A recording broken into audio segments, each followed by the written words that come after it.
ஓம் ஸ்ரீ தாரா நேயர்களுக்கு வணக்கம். நிறைய பேர் அம்மா என் புருஷனுக்கு வயிற்றுக்கு ஏதோ கொடுத்துட்டாங்க, அதனால் அவர் என்னை விட்டுட்டு இன்னொரு பெண்கிட்ட போகிறாரு அப்படின்னு நிறைய பேர் ஃபீல் பண்ணுறாங்க.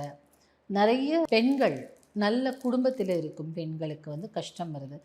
எனக்கு ஒன்றும் இல்லைம்மா, நான் குழந்தை வச்சுருக்கேன், ஆனால் இந்த குழந்தைக்கு ஒரு தந்தைன்னு ஒன்று வேணும் அப்படின்னாலும் சரி. இப்போல்லாம் நிறைய இன்னொன்று கேள்விப்படுறேன், பெண்கள் ரிவர்ஸ் ஆகிடுறாங்க, பெண்ணுக்கு கொடுத்துட்றாங்க அப்படின்னு கூட கேள்விப்பட்டேன். ஸோ அந்த மாதிரி வயிற்றுக்கு இடுமருந்து இருக்கிற பட்சத்தில், வயிற்றில் யாராவது ஏதோ ஒன்று பண்ணி தன் வசம் உங்கள் கணவனையோ உங்கள் பெண்டாட்டியோ வைத்திருக்கார்கள் அப்படின்னும் பட்சத்தில், இது முறிக்கக்கூடிய, அதாவது ஒரு இடுமருந்துன்னு சொல்ல முடியாது, ஒரு வசியத்தன்மை அவங்க வயிற்றுக்குள்ளே கொடுத்து தன்னிடம் வசியமாக வச்சுருக்காங்க அப்படின்னா, அதை முறிக்கக்கூடியது தான் இந்த கிழங்கு. இந்த கிழங்கு வசியத்தை முறிக்கும் கிழங்கு அப்படின்னு கூட சொல்லுவாங்க. ஏன்னா இது நல்லா பொடி பண்ணி ஜஸ்ட் அவங்க சாப்பாடில் கொஞ்சமாக மிக்ஸ் பண்ணி, ஒன்றும் சைடு எஃபெக்ட்ஸ் ஒன்றும் இருக்காது, நல்லது தான்.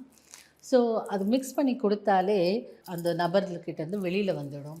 அதுக்கப்புறம் நீங்கள் உங்கள் கணவனையோ மனைவியோ உங்கள் வசம் வச்சுக்கலாம். இது நீங்கள் சப்போஸ் நல்லா இருந்தார், என்னென்னு தெரியல, அவள் மயக்கிட்டா அப்படிலாம் சொல்கிறாங்கல்ல, மந்திரம் போட்டுட்டா மயக்கிட்டா, அந்த மாதிரியான விஷயங்களுக்கு வயிற்றில் ஏதாவது ஒன்று கொடுத்து தன் வசம் மயக்கி வச்சுருக்கவங்களுக்கும் இது கொடுக்கலாம்.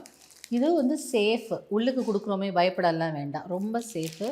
நிறைய பேருக்கு கொடுத்துருக்கோம், நிறைய பேர் அதுலேருந்து தன் கணவனை மீட்டு எடுத்துகிட்டு வந்திருக்காங்க.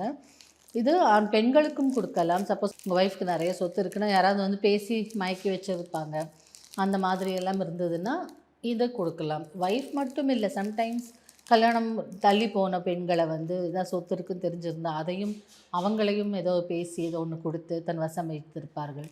அப்படியெல்லாம் இருந்தால் வயிற்றுக்கு ஏதாவது ஒன்று கொடுத்து அதை வழியாக அவங்கள மசம் பண்ணி வச்சுருக்கவங்களுக்கு இதை பவுடர் பண்ணி ஒரு கொஞ்ச நாள் கொடுத்தோம்னா கண்டிப்பாக அது அவங்க அந்த பிடியிலேருந்து வெளியில் வந்துடுவாங்க.